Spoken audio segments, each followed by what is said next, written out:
but they're all like first-person games because that is my specialty. And so I am super excited to be showing this off because it's like a really cool, specific incentive that is a really cool indie game that I love a lot. I had the honor of showing this off at a lot of marathons, including GDQ, and it's one that's like completely free on itch.io, made by Tom Top. So Liminal Ranger, just look it up on itch.io. You can download for free. It's pay your own price, so technically free, but if you can spare a few dollars to the dev, this is a passion project of his and something that like I've dedicated a good amount of time to. I highly recommend buying the game. Today we're going to be doing True Ending, which is a really good category in comparison to like the normal ending. True Ending, we're just going around collecting a few mementos, some secret mementos that the game offers as a sort of way to unlock the hidden secret ending. So enough jibber jabber from me. We're gonna go straight into the run, and we're gonna go into new game, and timing will begin once I hit new game right here. So 3, 2, 1, go.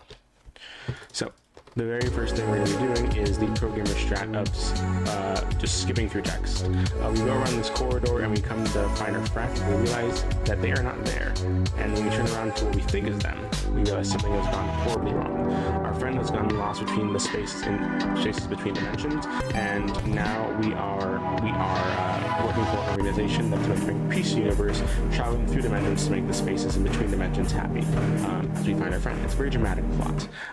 This is our boss. His name is Boss. Please refer to him as such. We're going to skip the tutorial because we know what we're doing, and then immediately go back to checkpoint, and that'll land us next to the portal that we're going to use it to get to the next level.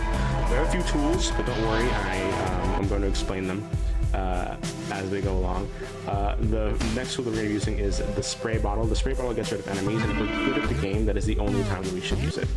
Oh, look at that. A little bit finicky there. We have this pogo stick. On the second jump of the pogo stick and every consecutive jump afterwards, as long as your timing is right, you will always bounce higher. Then we're going to bring up at the very tippy top of this jump, we're going to bring up the teleporting coin. The teleporting coin, you have to aim it pretty well. That's why we have the checkpoint here, just in case we died. You have to aim it pretty well, like so. Oh, again, and a bit more forward that time. Oof, come on. There's a checkpoint here. This is a really hard jump. There we go, that's what we want. And then we're going to bring out the hammer that allows us to break glass here. The cycles for the enemies, now that unfortunately we spent a lot of time on that initial jump with the teleporting coin, it's going to be a bit weird, but I'm going to try to adapt whatever the game gives me right now. And so we actually want this guy to be facing this way. Oh, come on. We're facing this way so that he can not get us on this side of the platform. And so the main premise of this game is that we meet these spaces between dimensions, and we're trying to collect the memories, because the spaces are like sad. They're sad because they think no one appreciates them. And so we're going to find the memories of people who spent time in these spaces, and they are like pretty much exemplified in the form of these memories that you see here, memories that you can collect through like soda cans and stuff like that.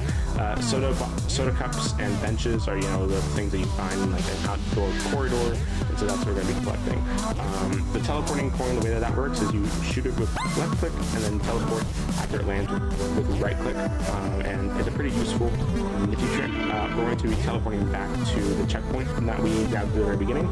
Then we're going to call back the teleporting coin and leave it here, so that when we collect all the other memories on the other side of the map, we can just immediately teleport back to the center of the stage and finish the level. We're going to be getting this checkpoint and then going over here, collecting this secret memento, and then resetting checkpoint over here so we can go and collect the benches. That is one secret memento of 3, one per level, that we're going to be getting after each and every after each and every section, so we can unlock the true ending. The enemy cycles up here are a little bit weird, but thankfully, actually, they're pretty fast. these enemy cycles are pretty ideal as a matter. Oh, that's unfortunate. That was actually a pretty ideal cycle, but I didn't really play it all that well, only because I started a bit there on the overedge. That's perfectly fine because that just so rate gets 2. Go up here again. We're gonna be a bit more safe this time because we already collected 2 of the memories. And now we're gonna be grabbing this checkpoint right here, and then purposely getting hit by this enemy as we collect this 3rd checkpoint, so we can teleport back here and bounce down and grab the last memory. And up here we're going to be bouncing up, and just for safety I'm going to kill this enemy because he was about to lean back. And now since we skipped the first interaction with this corridor or with this hallway, we actually just after collecting all these memories, we just get to talk to it once and then move on. Now we're introduced to the idea that we have to get rid of an item and then upgrade an item. We're going to get rid of the spray because it's kind of useless throughout the rest of the run, and we're going to be upgrading the hammer because each and every item that you get has an alternate ability, and the alternate ability of the hammer is intended but arguably a little bit broken in the sense that you can just fly. All you have to do is right click to activate the hammer's alt ability and then jump, and then depending on the timing of your jump and the direction that you're facing, it'll give you a good amount of momentum. And so the hammer is the primary mode of transportation that we're going to be using throughout the rest of the run. Oh, wow, I love losing time to the game lagging and eating my foot. I love this. I love to see that. So we'll just fly up here. As you can see, it's pretty useful, the ability. But thankfully, my spit should be active. So I'm going to grab this checkpoint just for safety because I don't want that to happen again. This game, if you don't play like a lot, it tends to lag a lot when it comes to loading through areas because not everything is loaded at once. And we're going to grab this checkpoint again for safety. I'm actually going to use the publish stick to go through this area, so because while it is theoretically faster to use the hammer, it is actually easier to use the pogo stick because you have a little bit more control in the air, because once you use the hammer, you just kind of go in a direction, you keep flying there until something stops you. Right here, we're supposed to interact with that in that space right there, and there was a wall, as you can see, that was trying to prevent us from going, but it doesn't reach all the way, so you can just go through it. Right here, we're going to be collecting a few more items. We're going to be collecting some coins and some chairs, and natural things you find in a hotel room because that's the kind of space we're interacting with right now in hotel rooms. Alright, beautiful. And right here, we're going to go and teleport back to where they put this coin after we've collected all the light switches, and now we're going to get all the memories on the other side of the map, which are these chairs. Oop, come on. Conserve my momentum here by not spending too much time on the floor. And now I'm up here with the hammer. I'm not tight. Oh, we'll be able to see it. I don't know if we do that. That should be good. No, come on. Dude, that's enough. And that's not enough. Come on. There we go. So the more spaced out that your jump is from when you activate the alt ability, that's how you know, like, that's it, the more momentum that you're going to have when it comes to flying. And right here, we're going to go down, and then reset checkpoint, and we're going to grab one more memory on this side of the map. We'll grab it, teleport back to where you put this coin. And another thing about the hammer, that you can use it as to gain a little bit more momentum as well, even if you're just going in a straight line, and that's a good way of using it.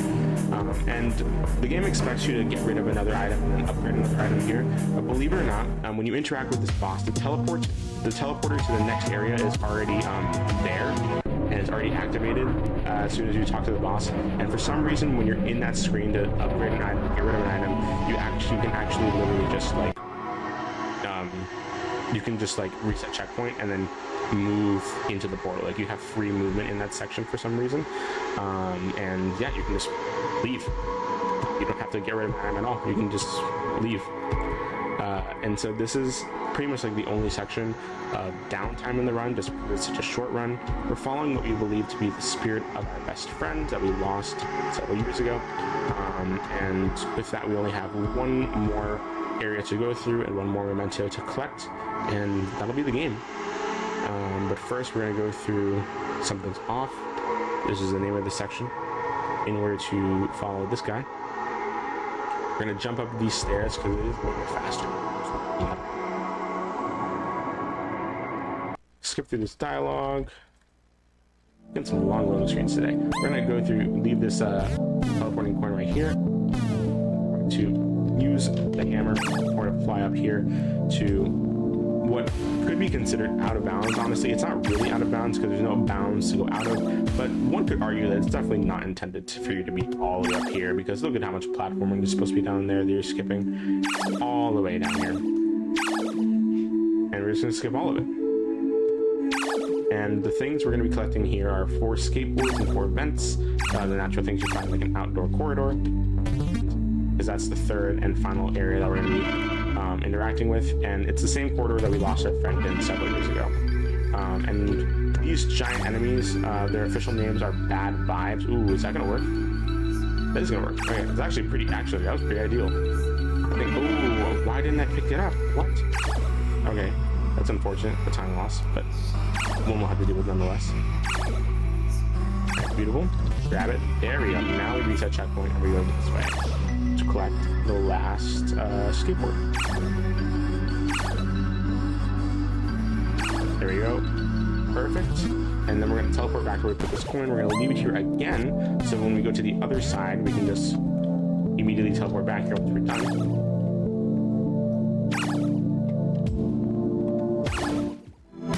Beautiful.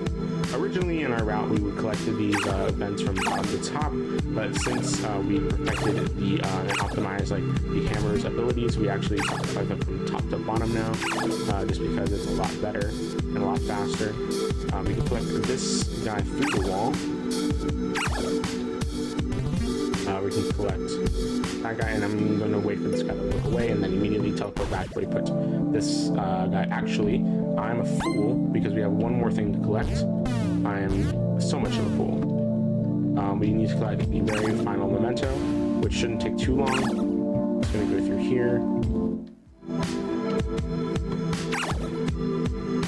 Perfect. And as you can see, it's right down there. There, wonderful. Click that, and now we can tell we're back. Perfect. Now we're gonna walk through here, and we got the secret ending. That's since we got all of the mementos. Originally, you would just go back to work and then end your day, and then the game would end a little bit ambiguously. But now we are here with our friend that we lost several years ago. They've been trapped in between dimensions, and they don't really feel like they can go back. They have found a new life. And they ask us to go with them, and we say yes. And so timing will end when I hit this door in 3, 2, 1. Time. I found you in the lobby. That's Liminal Ranger. That's a pretty good run. Even with the mistakes, it's not that bad. Very well underestimated. And so if you like, you were even relatively interested in what you were like, what you were was you saw here today, I highly recommend it as a speed game, and it's free. It's like literally free. And so I see no reason for you to not get it yourself. And it has amazing music too. This is like a one-man project with all the music and all of the stuff, and so I highly recommend it. I originally said that we might be able to do this all in one fell swoop, like all 3 games, but I do actually need to change to intermission, if the person on tech wouldn't mind, because I do need to set one particular specific thing up for this next game.